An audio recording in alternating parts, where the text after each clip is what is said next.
Gotta wait for the iPad to charge. See, does this make it better? Whoa. I can't tell. Does that make it better or worse?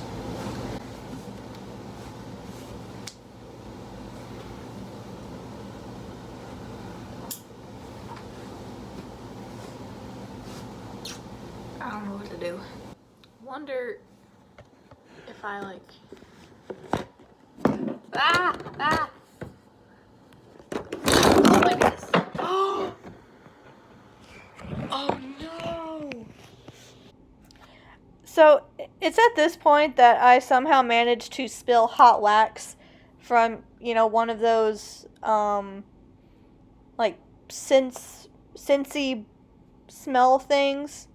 Yeah, I got that all over my carpet that I had to spend the next hour cleaning up, and it's still not done. I still got to clean it up, but nevertheless, back to the video. Okay, take two.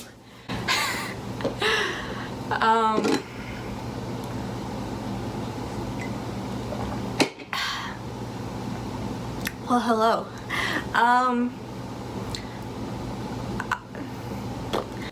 So, you know what this video is. You saw the title. I'm going to be reading some of my favorite quotes from the Foxhole Court series by Nora Sakavic. I really love the series. I think it's great. So, let's just get into it. I guess,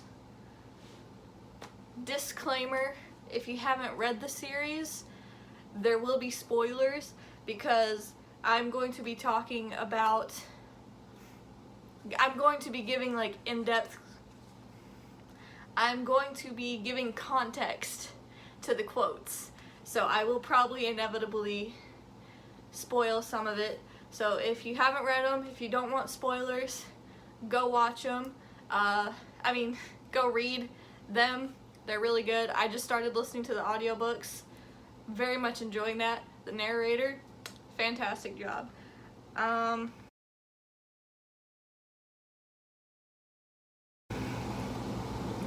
So let me... Where is anything? Okay. I did not realize these were released in 2014. I read these like, I don't know, maybe in 2018? I was late. I was late to the trend. Okay, I had to re-download these, so hopefully my highlights are still there. Yes, they are. Okay, great. I was really nervous for a second that it was going to have erased them. Callie, I cannot play right now. Sorry, one second.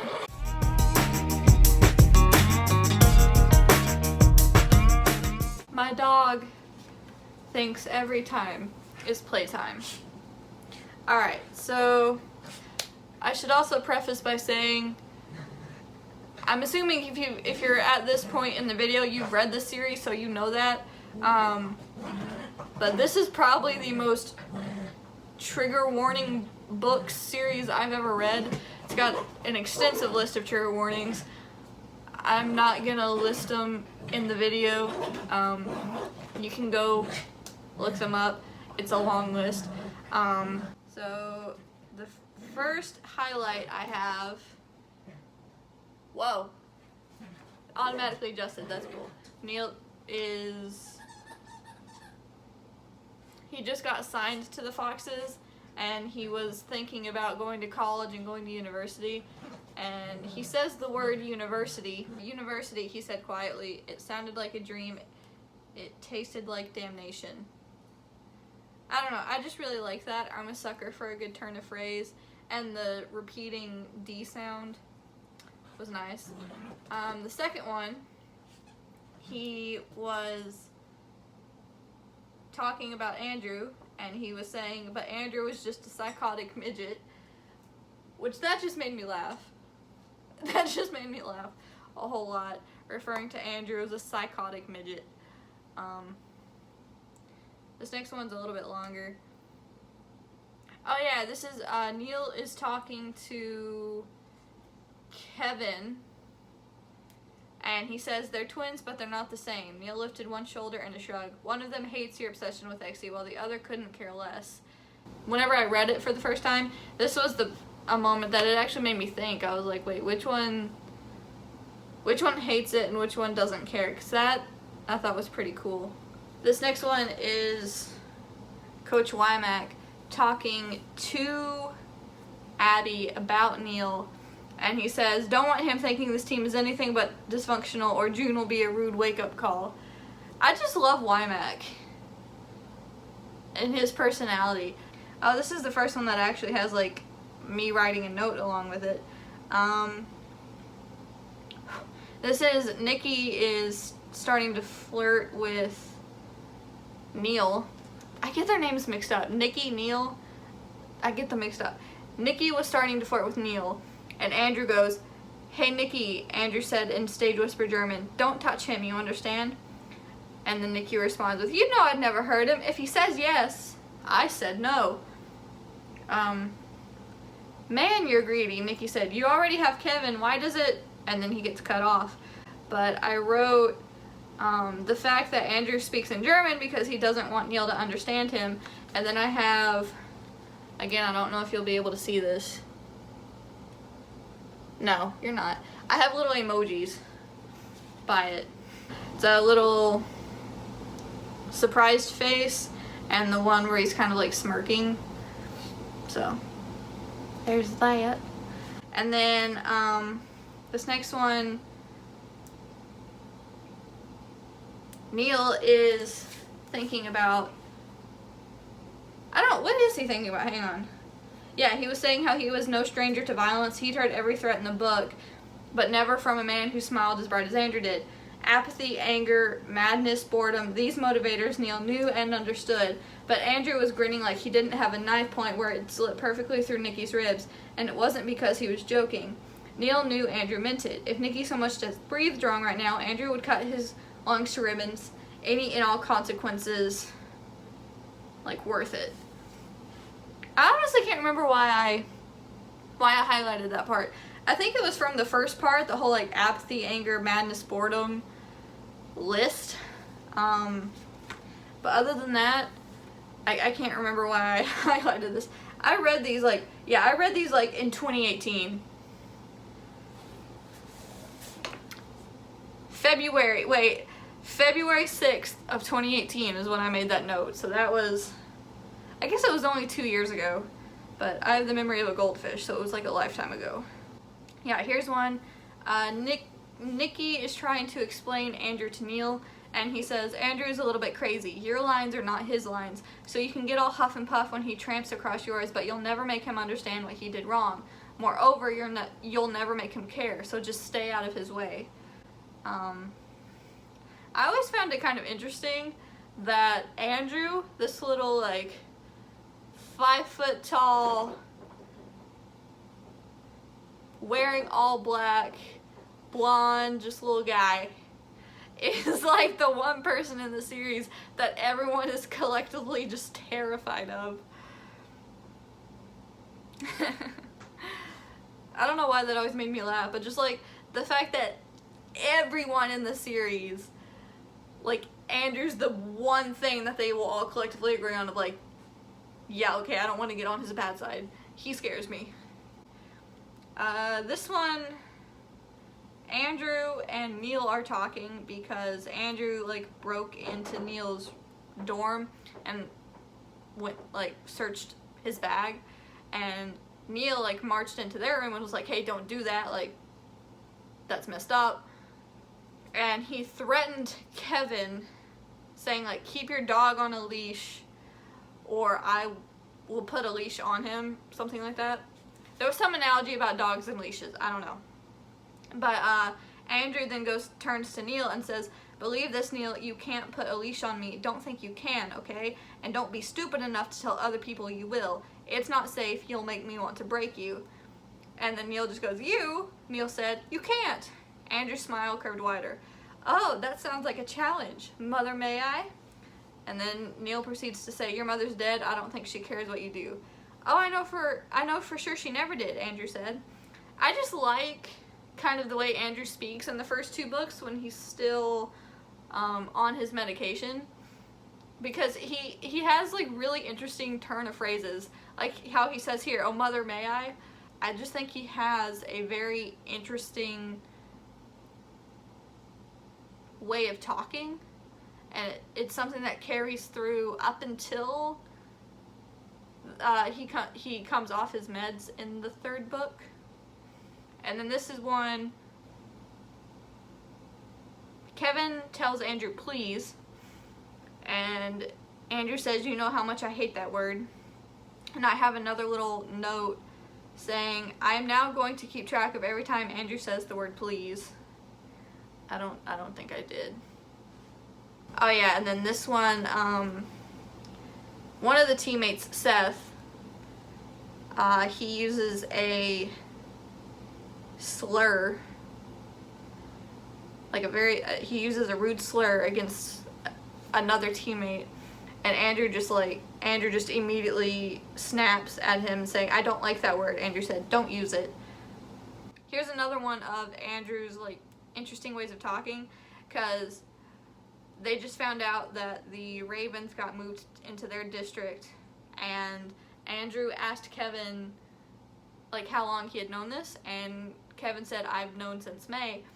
So Andrew goes, May Day, May Day. A little curious, Kevin Day, when were you going to tell me? And I wrote, only Andrew could make this little rhyme sound threatening, and I bet he sang-song this too. Like whenever I read this the first time, I imagined him singing that kind of like a little nursery rhyme. I don't know. Did anyone else? Was that just me? Okay, cool. This is another conversation that Andrew and Nikki have about Neil, because Nikki was kind of flirting and hitting on Neil at the beginning, but Kevin basically said like, hey, knock it off. So Andrew was saying, don't make me kill you, and then Nikki held up his hands in self-defense. I know. Do you? Promise, Nikki said weakly. And I wrote, this was basically a question I had to myself. I was like, quick question, is Andrew closeted, or does the team know he's gay? I mean, it's like, I know he's gay, but do they? That question actually gets answered later on in the series. They don't know. Renee knows, but that's only because I think Renee's like the only person on the team that Andrew actually likes and tolerates.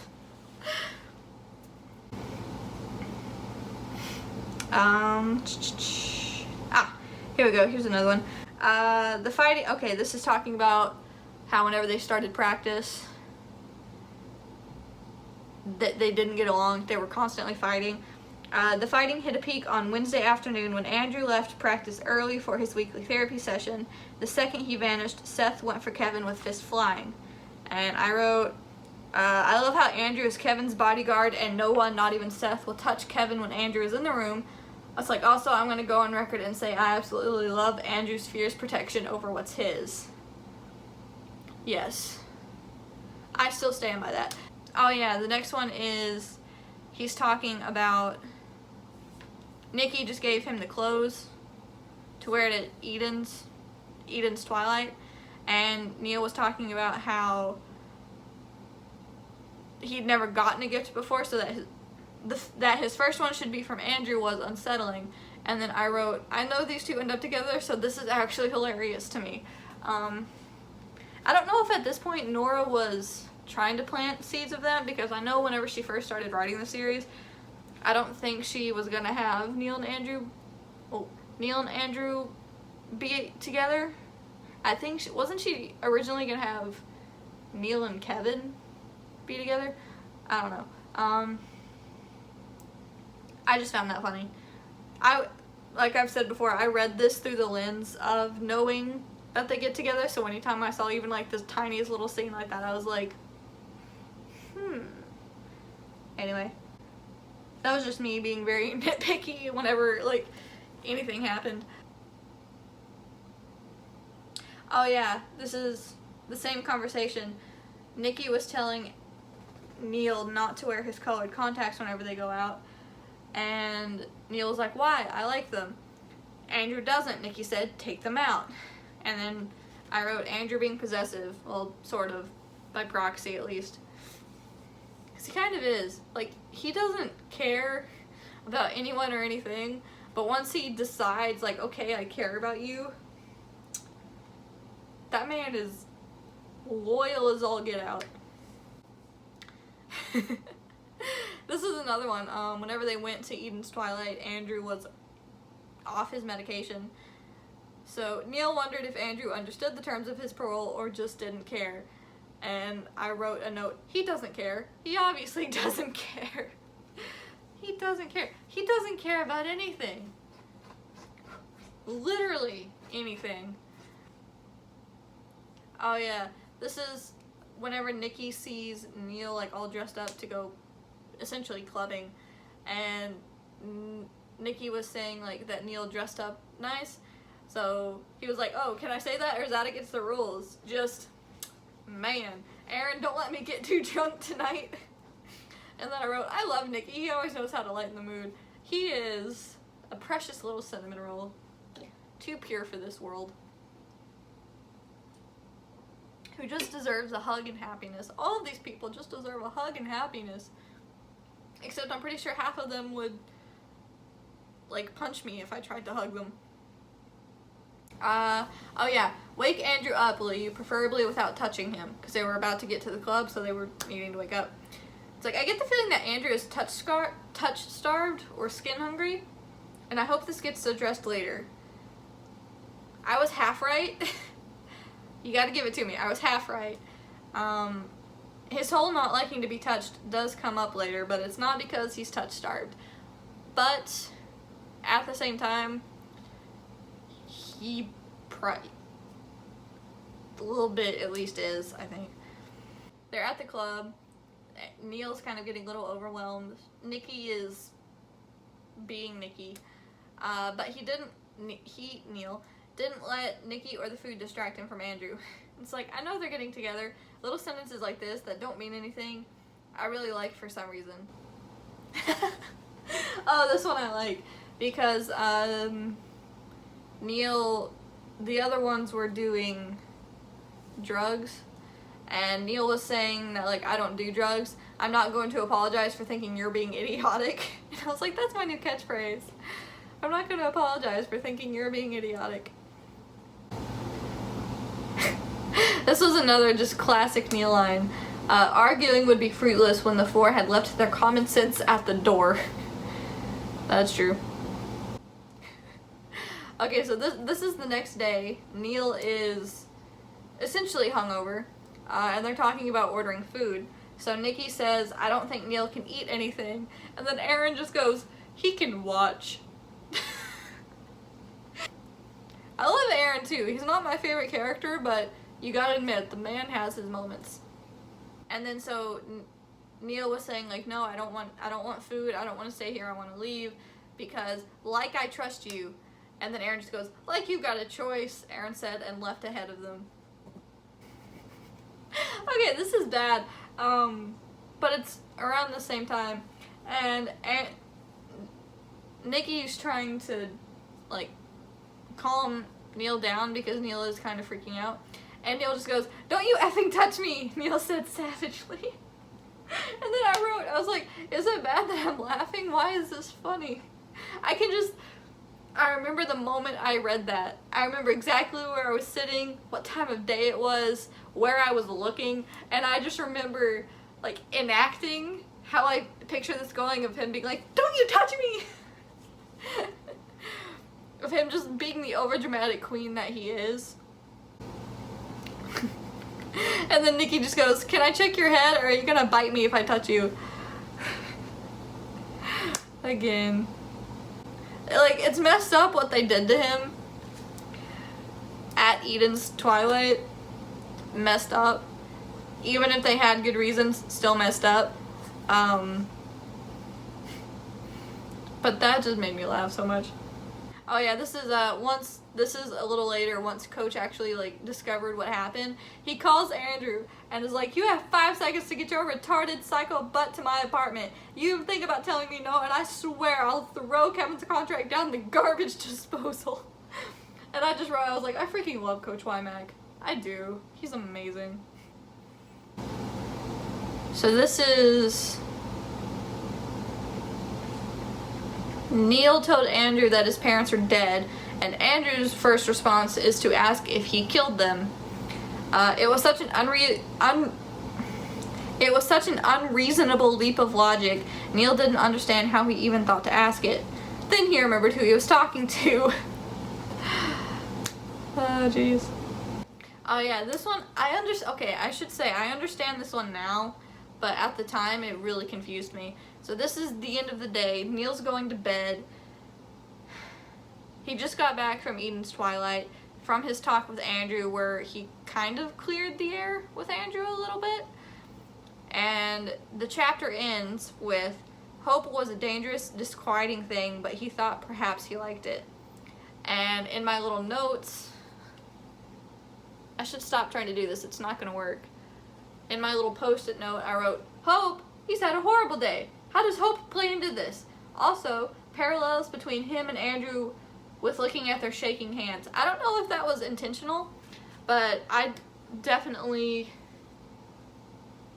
drew a parallel between Andrew looking at his shaking hands in the car and Neil looking at his shaking hands right before he went to bed. Again, don't know if that was intentional or not, but who can say? Oh yeah, this was another thing. This is like the next day or two, and Nikki is asking the twins if Neil will ever forgive them, and except when Nikki finally spoke up, it was in German and it wasn't to Neil. So my note was, Andrew didn't tell the others Neil knows German, only he knows. That is odd, isn't it? That he didn't, I mean, he probably didn't care enough to tell them, he probably didn't think it was important. But, oh yeah. So this one was interesting.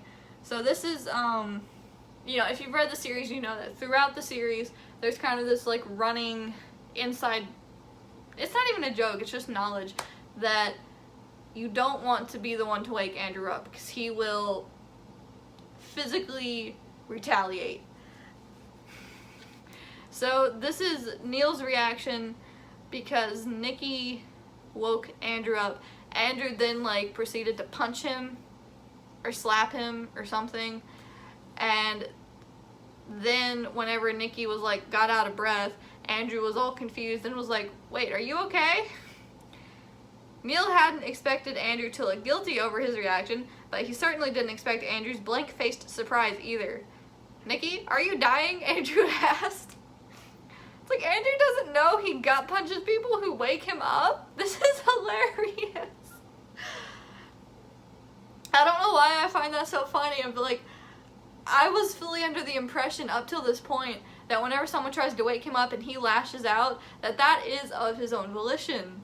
That he's doing that with intent and purpose. But no, this is just, I mean, it's really sad when you think about it, because in my head I was just about to say this is just a gut reaction for him. That's really, really sad.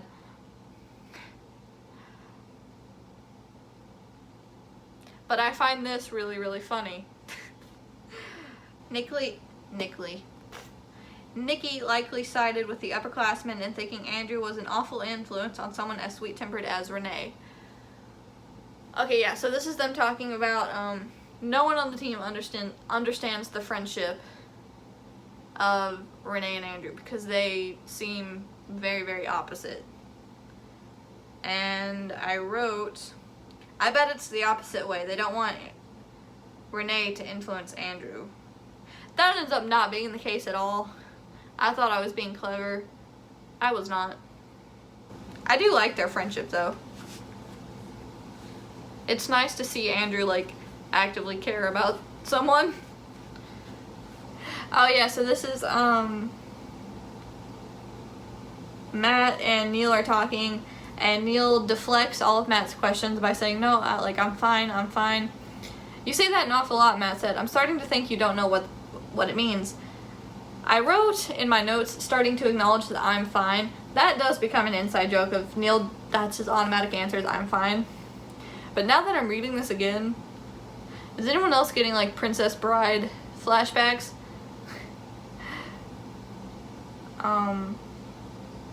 He used that word a lot. I do not think it means what you think it means. Oh man, it blew my mind when I found out that Inigo Montoya and Gideon Reed were played by the same actor. Blew my mind. Oh yeah, they're trying to reassure Neil, and this is my reassured face, Neil said, pointing to his blank expression. And then I wrote, I love sassy Neil. I really do. He's great. Because I think it actually says in the book that he tries to kind of tamper that down because he doesn't like that he inherited his father's anger. He doesn't like to draw attention to himself by being an outspoken person who retaliates. But it's very funny when he does. Oh yeah, they're talking, are they talking about their game? I don't know what they're talking about. They're talking about either their game or they're at the game, and Kevin's starting to kind of lose it a little bit, but the Foxes couldn't afford for Kevin to bring his psychological damage onto the court for a game. And I wrote, they all have psychological damage. They all have, that's the point. That's why they're on the team. Anyway, the season had just begun after all, and Neil had until October to improve. It's like a little hopeful optimism. Alright, I can dig it. This is not a very happy-feely, optimistic book, so you gotta take it where you can find it, you know? Oh yeah, this one, they're on the bus going to Kathy's show, and they're trying to wake Kevin up, and I think Coach orders him to kind of jog down the aisle in order to wake up or so he doesn't fall back asleep. And morning sunshine, Matt said with an exaggerated cheer. Screw you, Kevin said. Dan yawned into her hand. Glad to see you're still a morning person. Screw you too. I don't know, it's just, they're being playful with each other. They're bantering, they're having a good time. I don't think Kevin's having a good time, but they're having a good time. There's not a lot of that, especially in this first one. Oh yeah, this one's kind of funny. Beginning of chapter 12. So we're almost at the end of the book. When Neil's alarm went off on the following morning, it took a minute of groggy staring before he remembered why he was getting up. He stuffed his alarm clock under his pillow, wished Kevin and Wymack both an early death, and dragged himself to the edge of his bed. And then I just wrote, like you do. Again, just sassy Neil. Oh yeah. So this was, they're on the talk show, and then Kathy says, I've got a surprise for you. And then it's Rico. And now they were reunited on live television, and I wrote in all caps, no way. This was very shocking to me. I was not expecting them to bring, I guess I should have expected something, because they were definitely, the book was definitely hyping up this talk show, so I guess I should have expected something to happen. I was still shocked when this happened. Oh wait, where am I at?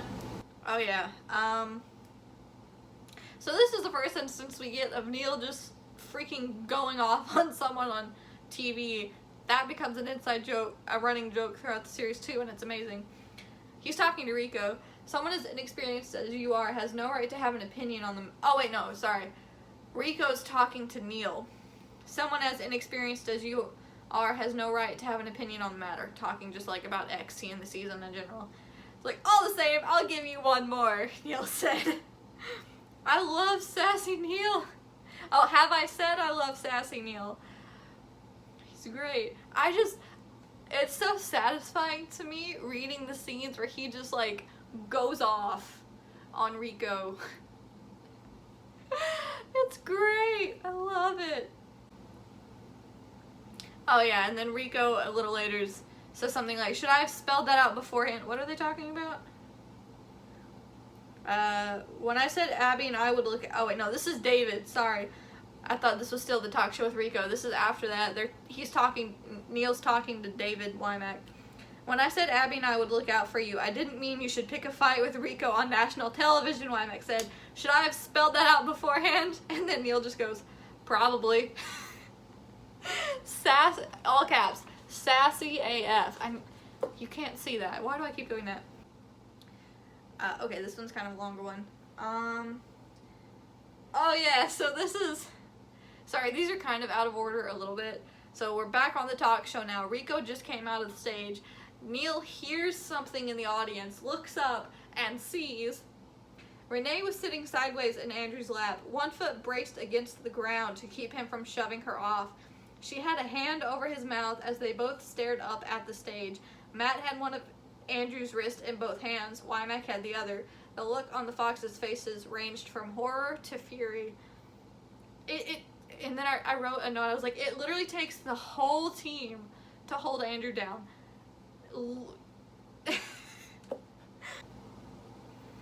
Rico, back on the talk show, Rico says to Neil, I will ask you once more to tone down that animosity.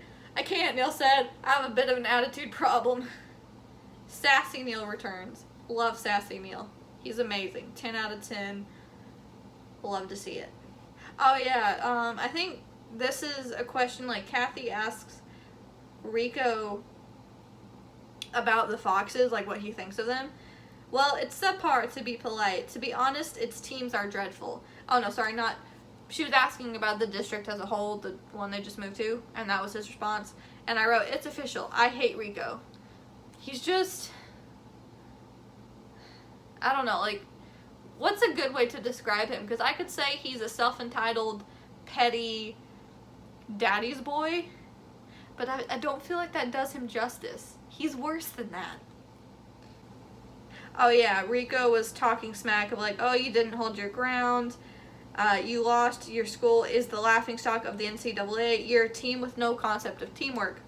Lucky for you, Neil said. If we were a unified front, you wouldn't have a chance against us. Okay, this note's kind of long.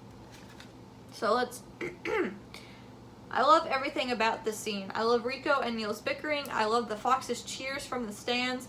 I love how this is really the first time Neil has defended this ragtag team, because he's kind of done nothing but just be neutral at best,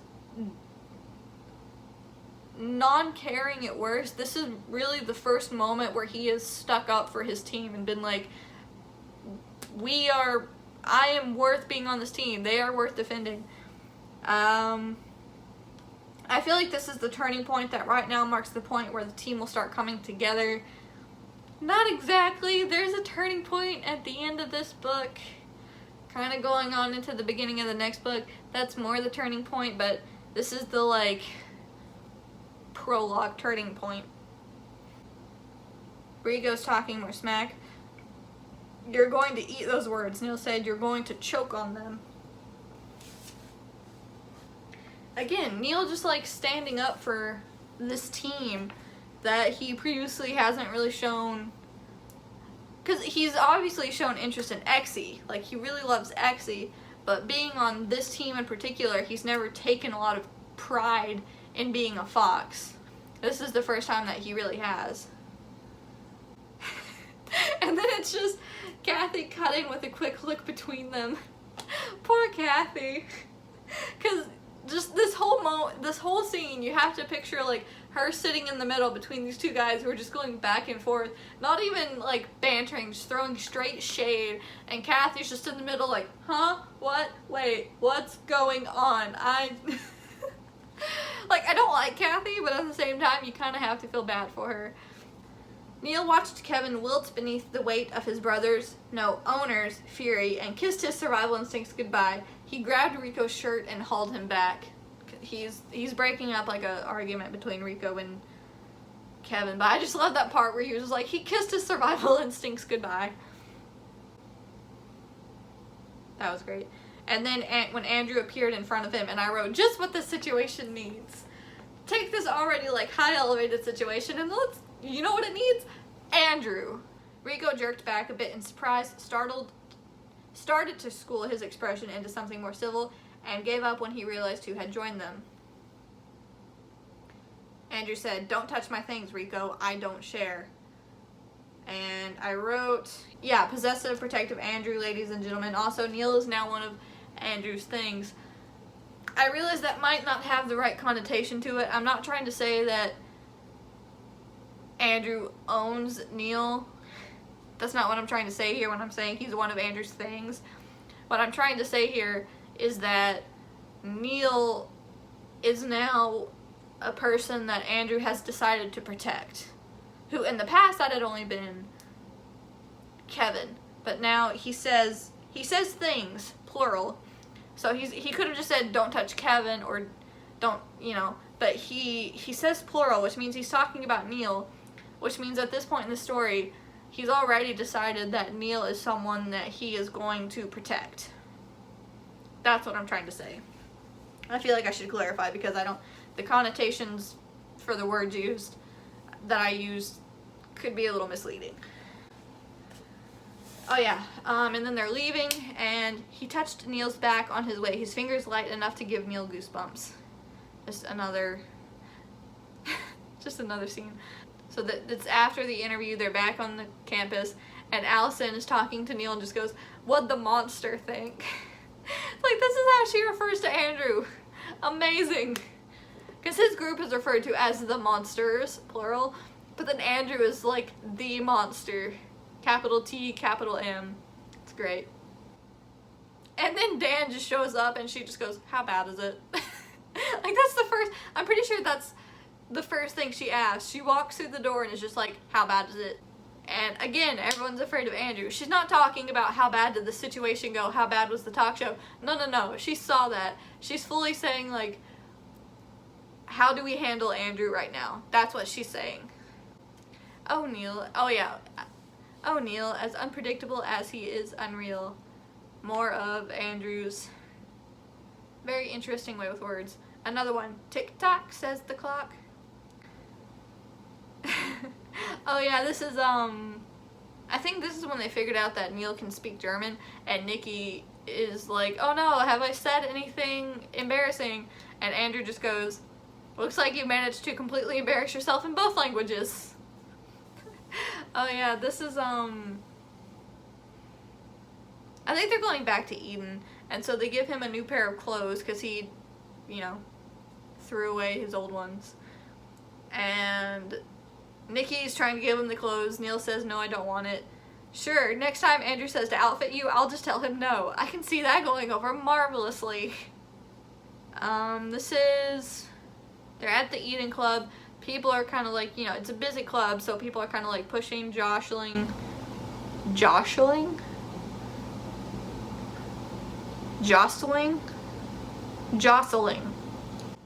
bumping into him.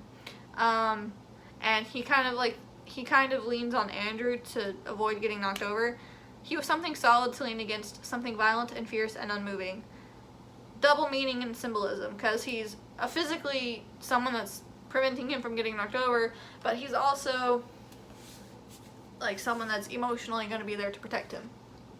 Okay, last one, here we go. Oh yeah, this is just a bit of self-deprecation, kind of, or I guess realism from Andrew, because Neil wants to go back, I think, to the school, and Andrew goes, when they're all drunk and cracker high and I'm off my meds, I'll be back in jail before you can say threat to society. I don't know, it's weird, because that's like self-deprecation, but it's also like a realistic, he knows what'll happen. Anyway, so those were all the ones from book 1. I probably most definitely will be making ones for book 2 and 3. I was gonna do them all in this one video, but this is already, like, I've been recording for an hour.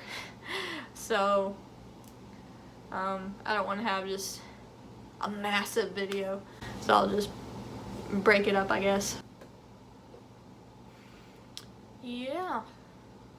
I guess if you have any ideas for future videos, you can leave them in the comments below, because this is my first video. I'm still trying to figure out what I want to do. So I'm down for talking about books, talking about movies, TV shows, doing cooking. I like to cook. Doing organization and cleanliness for my apartment. Dog content, I'd be down for that. Just any ideas you got, you can just let them run loose. So, yep, that'll be all for now. Bye.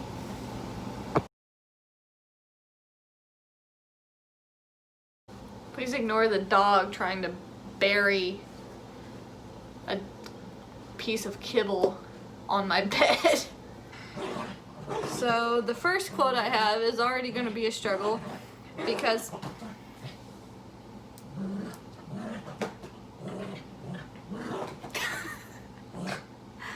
Callie, you're not making this easy.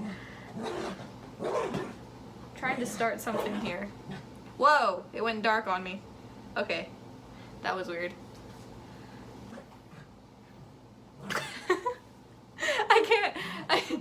I can't take myself seriously when there's dog noises in the background.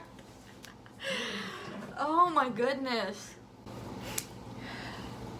Funny story, there was one time in college I wrote a short story, and one of the characters was supposed to be like the mentor type of character. So I was originally planning for him to be kind of like Gideon from Criminal Minds, just very like understanding, empathetic, and wise. But I was reading this series at the time that I was writing that, so I think that character ended up being a little bit more like Coach Wymack, because it was yeah. Which honestly, in the third book, which is my favorite, but in the third book, when he's off his meds, I kind of missed his whole grandiose way of speaking, because I thought it was really fun. Also, fun story, the whole reason I even watched this, the whole reason I even read this series was because I found a YouTube video that someone had made about the Foxhole Court, and it was like a, what is it called, like channels like Caster, I think it was actually a Caster's video for the Foxhole Court to the song Savages. I definitely recommend looking up Caster's channel, they make amazing videos. But that video of Caster's to the song Savage, I saw that and I was like, okay, I need to find out what this is. That's also pivot a little bit. That's also how I found the Octopunk Media like movie film for Detroit Evolution, because I saw a video that someone had made using footage from that movie, and then I saw another YouTube channel where they had used some of the same footage, and I was getting confused because I thought they were just CMVs. I thought these were the people in the videos were the people that were associated with this channel, but then I was seeing them on like 2 or 3 different YouTube channels, so I was like, okay, something's going on here. And then in one of the descriptions, luckily it said, this is for the fan-made film Detroit Evolution. I highly recommend that film, by the way. I think it is absolutely stunning. That's what makes me think, okay, I don't know if I'm being a stupid when I say this, but I know Nora Sakavic released a thing where she sorted the foxes into Hogwarts houses, but I personally, like, if I was going to sort them, I would almost put Andrew in Hufflepuff. Like, is that weird? I feel like that's weird. It feels weird, it does, but at the same time, at least to me, it makes sense. He's either Slytherin or Hufflepuff, but like, think about it. He's very loyal and protective over what's his. He's, for the most part, I'm pretty sure, like, a very honest person. He might lie by omission on occasion, but he never outright tells a lie. I don't know, I can see him being a Hufflepuff, and like, that feels weird to me. So if it feels weird to you, I understand that, but I don't know, it oddly makes sense to me. Like, I'm 5 foot tall. I'm 5 foot even. I'm the same height as this boy. So imagine this, and then it taking like, what, Renee, Matt, and Wymack. So like 3 very strong, fit athletes to hold me back because I want to run up on stage and slap Rico in the face. Those are good scenes too, like whenever Neil just whips out the languages that no one knows he uses, the shocked expressions.